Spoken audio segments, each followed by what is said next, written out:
Bienvenue à tous. Nous aborderons aujourd'hui les impayés de loyer. Situation inconfortable pour le bailleur et stressant pour le locataire. Une perte d'emploi peut survenir à n'importe quel moment. Le locataire vous informe de sa situation qui ne vous réjouit pas, et quant à lui, il est très stressé. Que faire dans ce cas de figure?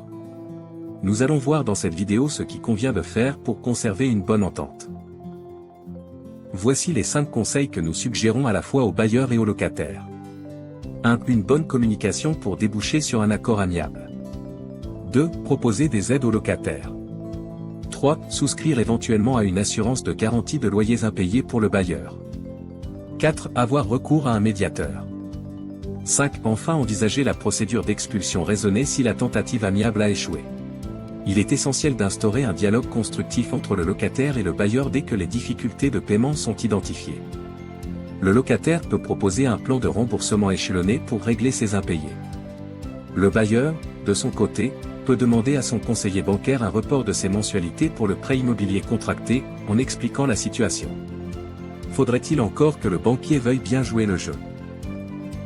Le locataire peut se tourner vers des aides telles que le Fonds de solidarité pour le logement, FSL, ou la possibilité d'obtenir un délai de paiement auprès des autorités compétentes. Le bailleur pourrait également s'orienter vers des dispositifs comme la garantie des loyers impayés, GLI, pour minimiser les risques financiers. Les bailleurs peuvent souscrire une assurance pour se protéger contre les risques d'impayés. Cela permet de garantir un revenu en cas de défaut de paiement, tout en offrant plus de souplesse pour gérer une procédure d'expulsion si nécessaire. Un médiateur, comme le conciliateur de justice, peut être utile pour faciliter les échanges entre les deux parties. Ce recours permet de trouver des solutions amiables avant d'en arriver à une procédure judiciaire.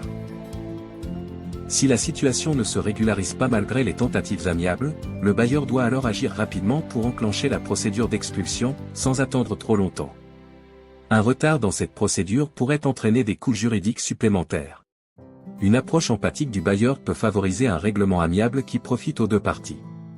Elle permet de préserver la relation locative et de réduire les risques de conflit ou de détérioration du bien. Cependant, il est aussi important que le bailleur garde un équilibre entre compréhension et respect de ses droits et obligations. L'empathie ne signifie pas renoncer à protéger ses intérêts financiers, mais plutôt trouver des solutions qui préservent les deux parties. Bon courage à vous!